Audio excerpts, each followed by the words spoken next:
안녕하세요, 창필직입니다. 오늘 말씀드릴 주제는 요즘 커피숍 관련해서 많은 관심을 갖는 예비 창업자분들이 굉장히 많은데요. 여기서 그렇게 창업을 하시고 장사가 잘 됐는데 그 장사 잘 되는 커피숍이 어떻게 망해갔는지 이 부분에 대해서 한번 말씀드리고자 합니다. 그래서 주제를 그 장사 잘 되는 커피숍이 왜 망했지? 이 주제로 말씀을 좀 드리겠습니다. 전라도 광주에 어느 아파트 대단지에 있는 그 앞에 프랜차이즈 커피숍, 퇴직을 한 언니하고 아이를 얼추 다 키운 동생, 이 사이좋은 자매는 서로 돈을 모아서 커피숍을 하기로 의기투합을 합니다. 둘 다 어디 취직하기도 애매한 그런 나이에 경력 단절녀였고, 큰 욕심 부리기보다는 서로 인건비 정도만 벌어가도 남의 밑에서 일하는 것보다는 눈치 볼 일도 없고, 또 자매가 서로 사이도 좋으니까 사람 안 쓰고 둘이 하면 승산도 있어 보였어요. 커피숍을 하기 위해서 오픈 전에 부지런히 바리스타 교육도 받으러 다녔고, 그리고 커피숍을 실제 운영하는 실무 교육도 받았고요. 커피숍 들어갈 자리도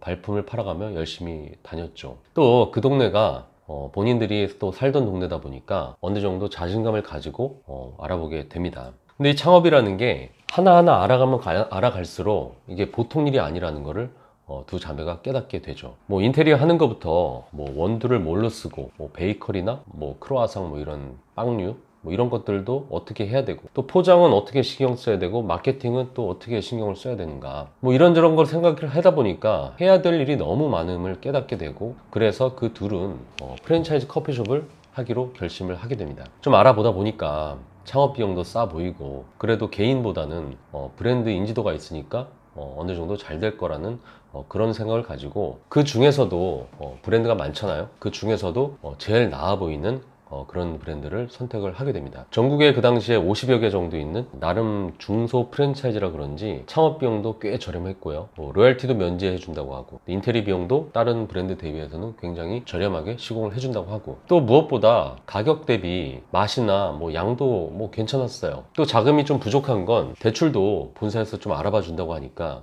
나름 양심 있는 프랜차이즈인가 싶었습니다. 큰 매장은 욕심 부리지도 않았어요. 10평대로 조그마한 점포를 찾게 됐고, 주변에 커피숍도 별로 없어서 마침 학원 건물이라서 학생들이나 엄마들이 유동이 많았죠. 그래서 이 정도면 됐겠다 싶어서 그 집으로 매장을 계약을 하게 됩니다. 보증금 3천만 원에 월세 180만 원. 떡집 하던 가게라서 자리가 좋아서 그런지, 원래 떡집은 테이크아웃 하기 좋은 데이기 때문에 자리가 좀 좋은 편에 속합니다. 건물 끝에 뭐 무권리 자리도 있었지만 이왕 하는 거 권리금 2천만 원 주더라도 조금 더 좋은 데서 하자 해서 그리로 계약을 했습니다. 인테리어 비용 주고, 커피 기계값 주고, 초도 물품 들어가고, 부동산 복비에 뭐 소모품 뭐 이것저것 사다 보니까 6천만 원 정도가 들어가게 되더라고요. 프랜차이즈 본사 인테리어 비용 4,500만 원, 그리고 본사 인테리어 외에 냉난방기라든지 뭐 초반에 뭐 철거했던 비용, 그 뒤에 이것저것 들어간 게 한 1,000만 원, 그리고 부동산 복비하고 초도 물품, 그리고 매장 소모품 뭐 이것저것 산 게 한 600만 원.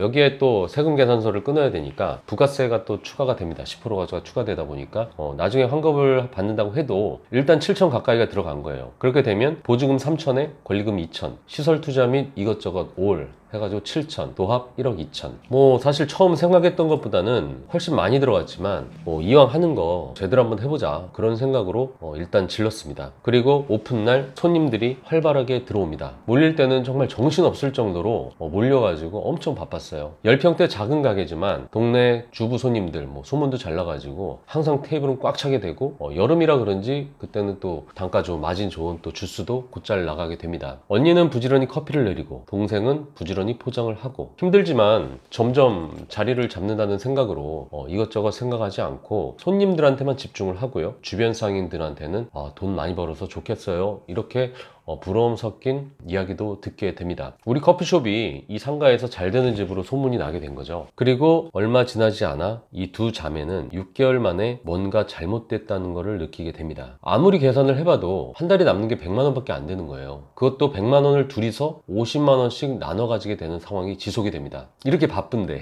아파트 상권이다 보니까 아침 일찍부터는 손님이 없어서 사실상 10시에 나와서 11시서부터 영업이 시작이 됩니다. 11시부터 손님이 몇 명씩 들어오긴 하는데 되는데 뭐 2,000원짜리 커피 시켜서 사실 점심시간까지 계속해서 그 매장에 머무르게 되는 거죠. 점심 먹고 사람들이 커피를 테이크아웃 하러 몰려 들어옵니다. 우리 주변에 사실 커피숍이 없다 보니까, 우리밖에 없단 말이에요. 없다 보니까 뭐 그래서 그런지 몰라도 엄청 몰리고 엄청 바빠지게 되죠. 그리고 테이블은 또 학생들이 와서 그 컴퓨터를 켜고 과제를 하면서 2,000원짜리 커피를 또 시켜서 먹습니다. 그렇게 시간이 지나서 저녁 때 그럭저럭 손님이 꾸준하게 들어오다가 9시가 되면 사실상 길에 사람들이 다니질 않아요. 그러면서 자연스럽게 가게 문을 닫을 준비를 하게 되는 거죠. 프랜차이즈 본사 직영점이나 조금 크게 차려서 하는 곳은 그래도 베이커리도 좀 나가고 뭐 브런치 메뉴나 뭐 베이글 같은 것도 좀 나갔는데, 우리 매장은 뭐 커피 말고는 다른 단가 있는 메뉴가 별로 나가지도 않고 손님들이 관심도 없어요. 처음에나 좀 나갔지 단골들이 쌓일수록 좀 비싼 메뉴를 시켜 먹는 사람들은 점점 줄어들게 됩니다. 뭐 본사에서 처음에 원두 1kg에 처음에 한 60잔 정도 나온다고 들었는데, 해보니까 뭐 로스가 좀 나서 그런지 몰라도 한 50잔 정도가 나오게 되고, 키로에 2만원에 그 원두를 받다 보니까 한 잔당 원가는 거의 400원 정도? 거기서도 100% 테이크아웃으로 나가다 보니까 용기 값을 계산해야 돼요. 계산을 했을 때 뭐 200원에서 300원 사이가 들어가죠. 그럼 원가는 한 700원 정도 잡아줘야 됩니다. 로스까지 생각을 했을 때 2,000원짜리 한 잔 팔아서 1,300원이 남게 되는 거였죠. 거기다가 나름대로 쿠폰 행사도 하고 뭐 서비스 주는 것까지 계산을 하면은 그보다도 더 안 남게 되는 거였습니다. 오전에 20잔 정도 나가고 오후 들어서 한 4, 50잔 그 정도 나가고 저녁에 한 10잔에서 20잔 정도 나가니까, 그래도 잘 나갈 때는 하루에 뭐 원두를 2kg까지 쓰니까 100잔까지 나가는 거죠. 그럴 땐 정말 정신없죠. 그날은 카페라떼나 다른 비싼 메뉴가 나가도 잘 나오는 날은 매출이 한 30만원에서 40만원, 날씨가 안 좋거나 쌀쌀해지거나 아니면 미세먼지가 많거나 그래서 사람들이 안 나올 때는 뭐 10만원도 안 나올 때도 있었어요. 그러면 한 달 매출은 한 600만원에서 1000만원, 그럼 평균 잡아서 800만원. 계산을 한번 해보죠. 커피 및 부재료 원가가 38%, 그래서 300만원이 나가고 임대료는 부가세 포함해서 25%, 그러니까 곧 200만원이 나가는 거고요. 전기, 수노, 인터넷, 뭐 세스코 보험, 뭐 이런 각종 공과금들 한 60만원, 배너나 명함, 그리고 전단지 등 광고 물품 및 그리고 로얄티 나가고, 우리가 먹는 식대, 그리고 교통비, 이거 해서 100만원. 그랬을 때 세전 순수익 140만원. 부가세 내고 카드 수수료 내고 100만원 정도 남으면 둘이 50만원씩 나눠 가지게 되는 거예요. 그리고 그 두 자매는 1년 만에 장사가 이렇게 잘 되는 우리 커피숍의 현실을 알게 됩니다. 이거 왜 하지? 그리고 곧 커피숍 문을 닫습니다. 주변에서는 그 장사 잘 되는 커피숍 왜 문 닫았지?